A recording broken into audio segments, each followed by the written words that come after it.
नमस्कार, जय हिंद साथियों। मैं शिव मोहम्मद शर्मा आपका स्वागत करता हूं आपके अपने यूट्यूब चैनल, जिसका नाम है झारखंड। ठीक है, टीचर एक्सप्रेस। आप जानते हैं टीचर एक्सप्रेस ऑलरेडी बहुत ही सक्सेसफुल चैनल रहा है।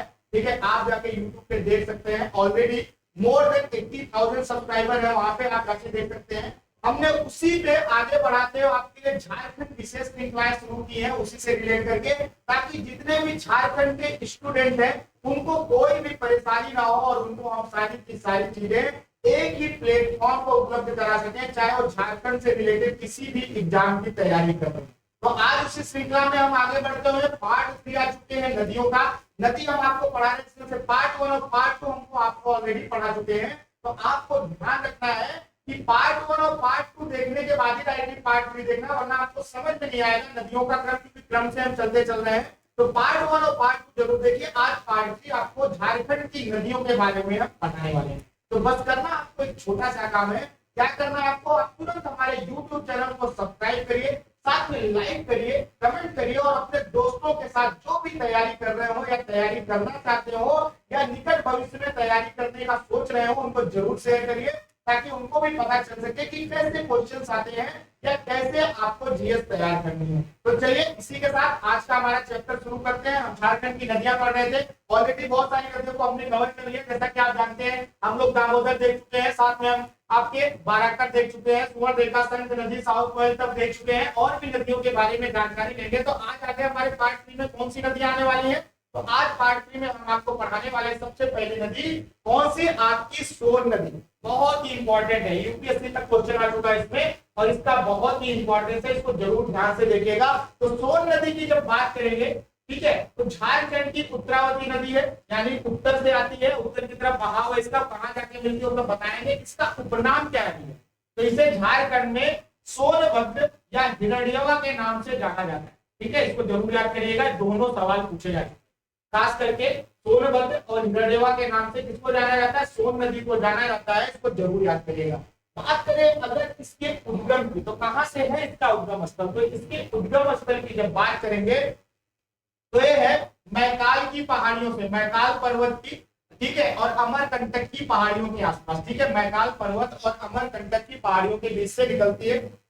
हालांकि मैकाल पर्वत श्रृंखला का ही विस्तार है अमरकंटक पहाड़ी।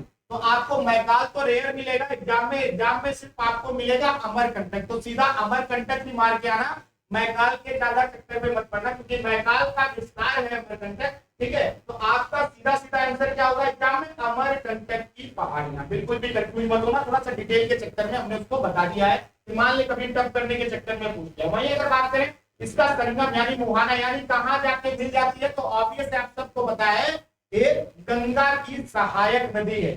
ठीक है, गंगा की सहायक नदी है सोन नदी। लंबाई बहुत ही ज्यादा लंबी है, 784 किलोमीटर इसकी लंबाई है, और इसके अपवाद क्षेत्र की बात करें तो 9030 वर्ग किलोमीटर क्षेत्र में यह फैली हुई है। बहुत ही बड़ा ड्रेनेज है इसका, बहुत ही बड़ा अपवाद क्षेत्र है। ठीक है, वही अगर बात करें इसकी सहायक नदियों की, तो उत्तरी कोयल नदी जो कि इसकी सहायक नदी है, और अगर बात करें झारखंड में किन क्षेत्रों में बहती है, तो ध्यान से सुनिएगा कौन से क्षेत्र है? पलामू और गढ़वा, दोनों जगह पे बहती है। और ये क्योंकि दो ही जिले में बहती है, इसलिए इससे सवाल बहुत पूछा जाता है कि सोन नदी झारखंड के कितने जिलों से होकर गुजरती है, या सीधा सवाल पूछा जाता है कि पलामू, ठीक है, पलामू से कौन सी झारखंड की नदी होकर गुजरती है, या गढ़वा से कौन सी झारखंड की नदी होकर गुजरती है। तो कौन सी नदी आपकी? सोन नदी है, जरा ध्यान रखिएगा। ठीक है, वही अगर बात करें इसकी विशेषता यानी इसकी खास बात क्या है, तो झारखंड के उत्तर पश्चिमी सीमा से होकर बहती है। आपको दिखा देते हैं मैप में जरा से। ठीक है, तो आपको यहाँ पे मैप देखिए, आपको सोन नदी के बारे में समझ में आ जाएगा। तो यहाँ पे आपको सोन नदी दिख रही है, देखिए यहाँ पे सोन नदी आपकी, और इसकी सहायक नदी जो कि नॉर्थ कोयल है, यानी कि उत्तरी कोयल है, यहाँ से जाके यहाँ पे इसको मिल रही है। देखिए यहाँ पे दोनों का संगम है, और आप देखिए यहाँ से बहते हुए कहाँ जा रहे हैं? यहाँ से बहते हुए आगे जाकर यह गंगा में मिल जाती है, इसलिए उत्तरावर्ती नदी भी से करता हूँ। ठीक है, इसको ध्यान से समझिएगा।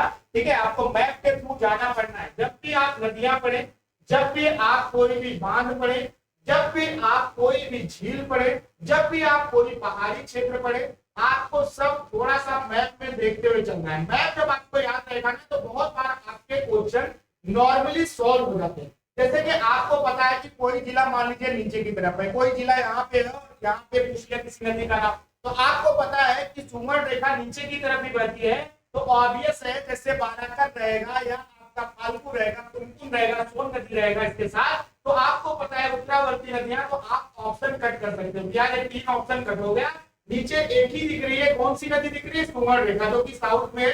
तो आपका आंसर आपने नहीं भी याद किया तो मैथ के थ्रू आपने पढ़ा था, आपको फटक से आंसर क्लिक हो जाता है। ठीक है, इसको बोलते हैं ऑड वन छांटना, यानी कि जो गलत दिख रहा है उसको अलग करके सही वाला आंसर निकाल लेना। तो ऐसे भी आंसर आपके निकाले जाते हैं। आइए अगली नदी के बारे में बात करते हैं।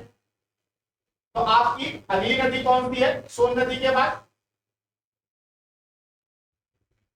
तो अगली नदी आपकी फाल्गु नदी। ठीक है, फाल्गु नदी की बात करें तो इसका एक उपनाम है। ठीक है, अतः सलिला भी इसे बोला जाता है। फाल्गु नदी का उल्लेख आपको रामायण काल में भी मिलेगा, बहुत ही इंपॉर्टेंस है इसका। ठीक है, बहुत ही ऐसे कुछ ऐसे भगवानों से जुड़ा हुआ है इनका पूरा साक्ष्य, बहुत सारी चीजें ऐसी मिलती है यहाँ पे।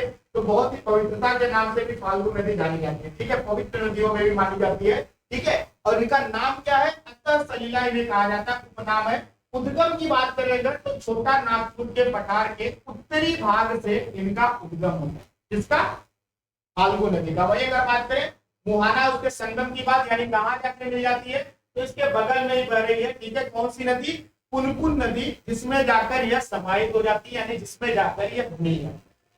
और अगर बात करें इसकी सहायक नदियों की तो कौन सी है? मोहना एवं निरंजना। इसको निरंजना को कहीं कहीं पे लीला जन भी लिखा हुआ मिलता है, तो बिल्कुल भी कंफ्यूज मत होइए, दोनों सेम ही नाम है, मोहना एवं निरंजना, जो कि इसकी सहायक नदियां हैं। तो दोनों ही पूछी जा चुकी हैं। ठीक है, इसकी सहायक नदियां कौन सी है? मोहना एवं निरंजना। वही अगर बात करें, ठीक है, उत्तरी कोयल भी, ठीक है, हालांकि उत्तरी कोयल का इससे कुछ बहुत ज्यादा संबंध नहीं, लेकिन उत्तरी कोयल भी इसी के आसपास बहती है। आपको मोहना और निरंजना याद करके चलना है। ठीक है, वही अगर बात करें विशेषता की तो झारखंड में केवल उद्गम, ठीक है, अब अपवाह इसका कहाँ पे है? पूरा का पूरा बिहार राज्य में, यानी कि उद्गम छोटा नागपुर जो कि झारखंड वाले स्थित है, वहां से इसका उद्गम है। और पूरा का पूरा बहती कहाँ है एक्चुअल में?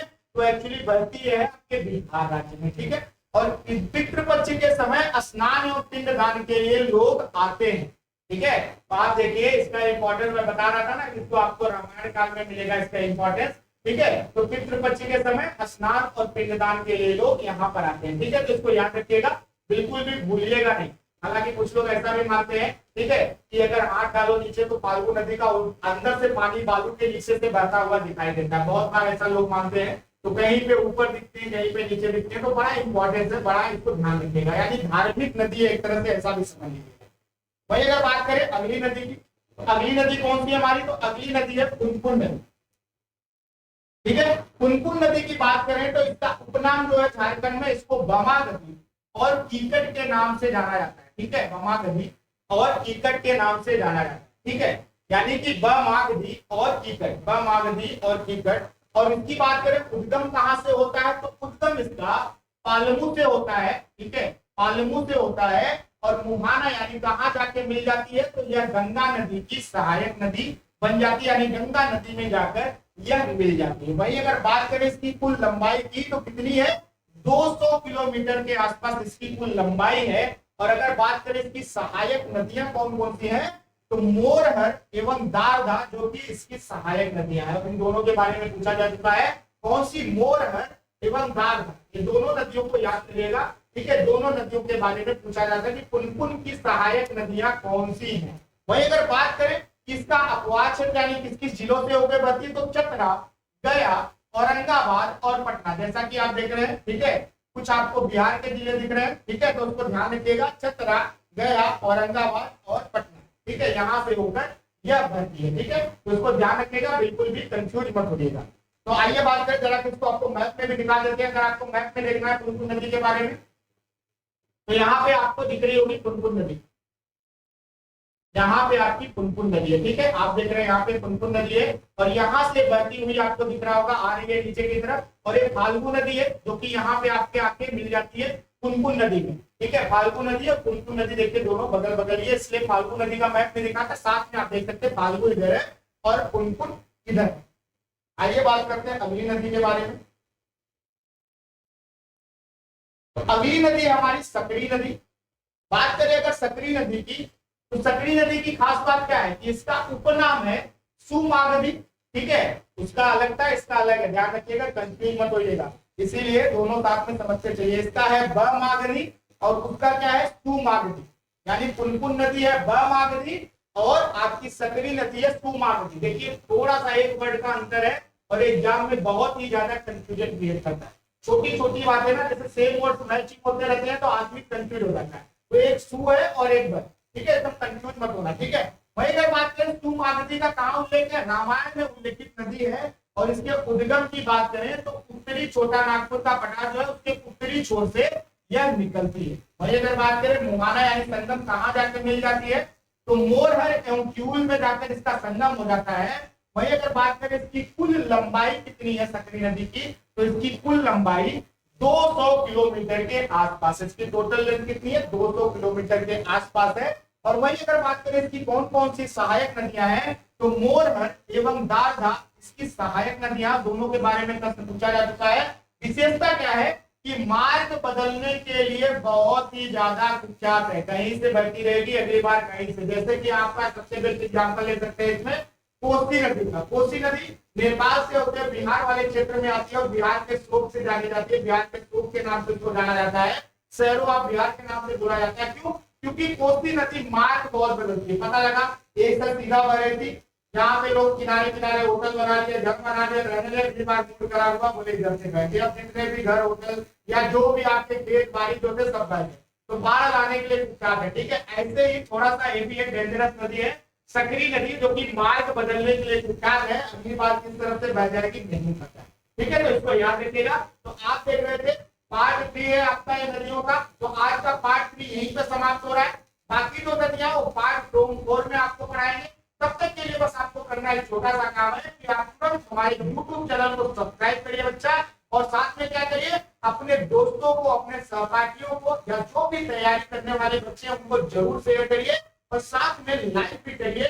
कमेंट सेक्शन में जाकर अगर आपके मन में कोई प्रश्न है, कोई भी दुविधा है, तो आप हमसे प्रश्न भी पूछ सकते हैं, हम उन प्रश्नों का जल्द से जल्द समाधान करने की कोशिश करेंगे। तो आज के लिए आपसे विदा लेते हैं दोस्तों, स्वस्थ रहिए, मस्त रहिए, पढ़ाई करते रहिए और हमारे चैनल को तुरंत सब्सक्राइब करिए। जय हिंद दोस्तों, और आप सभी को जोहार।